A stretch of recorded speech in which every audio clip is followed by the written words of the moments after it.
Hi, I'm Sharon and welcome to my channel. In this two-part video series, I'm just going to run through the materials and process I use in my jelly print making. I use jelly prints for journal pages, making journal pages. I use lots and lots of my own jelly printed collage paper. Jelly printing is so much fun once you start trying different things. It really is about experimentation with jelly printing. You will find the more and more you do it that you can never ever replicate a print. They're always a surprise. You can do them in a similar way. You can use the same colors, but no two prints will ever be the same, and that's what I love about it. It's the surprise element. So my first jelly plate is this one here, and yes, it's getting a little bit old looking, but it still makes amazing prints, so it's lasted really well. This has been mainly my only jelly plate up until about 2 years ago when I bought a second one. I mainly bought it as a backup for working with clients, but the added advantage has been that I can put the two together, and I have a really big 16 inch by 20 inch jelly plate to work with, and that has come in handy for doing large sheets, printing up large sheets to use in bigger journals when I make bigger handmade journals.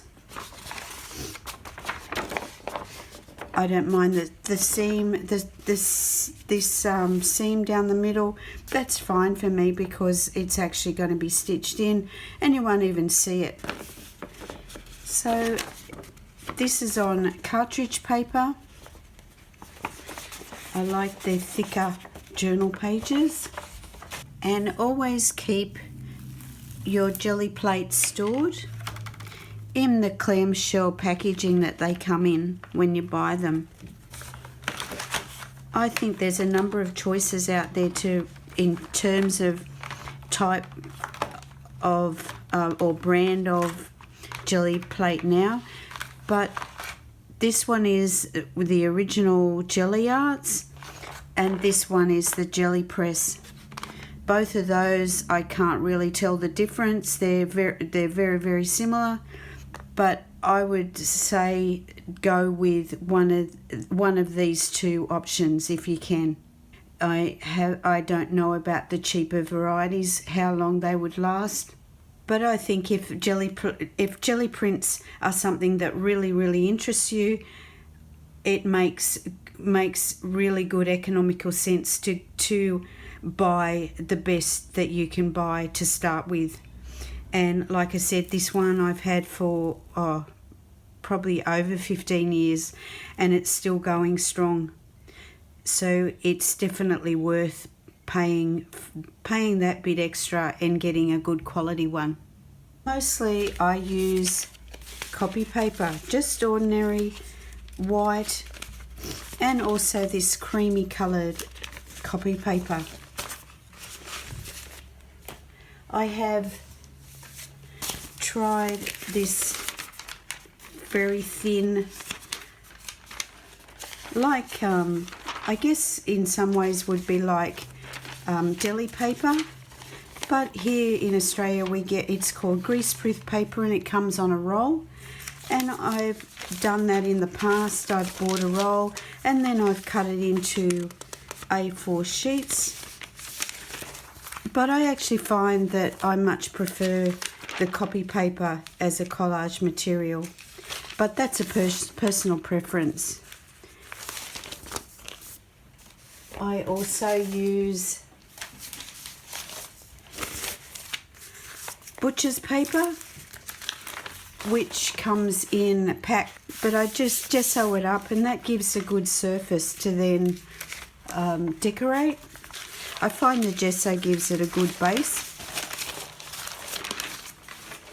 Here's one I did very, very quickly. Just added a little bit of paint,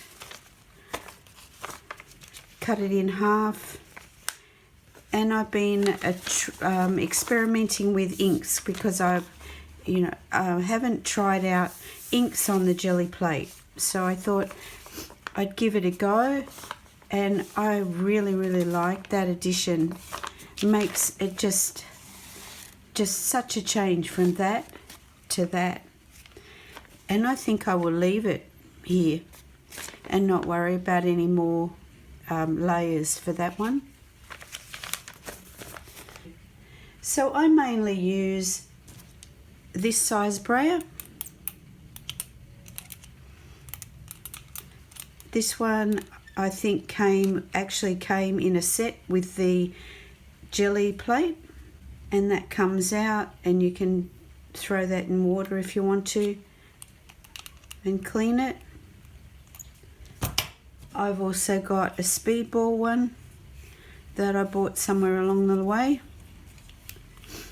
It's slightly longer, and these are both excellent quality. I've got a littler one. I didn't know I picked that up from somewhere. You're buying within a strict budget. You don't have to go with the really expensive ones. I bought this for maybe a couple of dollars from an eBay seller. So it's really an inexpensive way of making your own collage papers. As for decorating and adding interest in your layers, you don't need a lot of, you don't need a lot of fancy stencils and things. You don't even need stencils. You can use just bits and pieces of recycled packaging. This is off onions, and it gives a really subtle design, but it's quite interesting. Bits of corrugated cardboard. I've got different widths and different thicknesses here. This one was a coffee cup, a disposable coffee cup, and that makes incredible lovely, incredible designs. Bubble wrap, any shapes and sizes. I've been fortunate to grab some different sizes.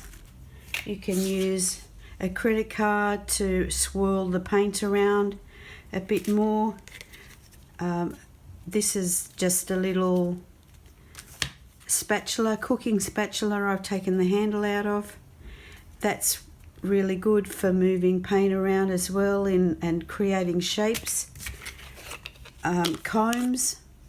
These are actually adhesive spreaders, and they come really, really cheaply from a hardware store.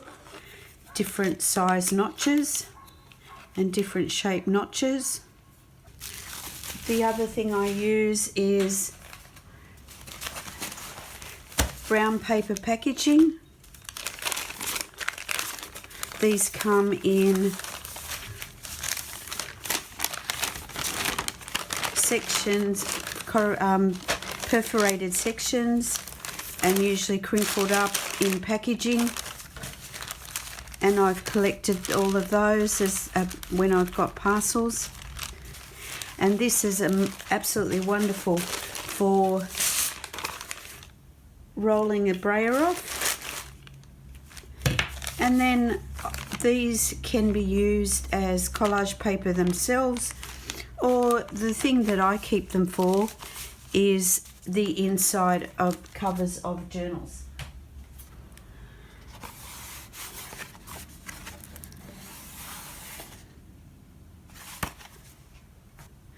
As far as paints go, anything's possible. You can use anything from the really cheap craft paint right up to your more expensive acrylic paints, artist acrylic paints.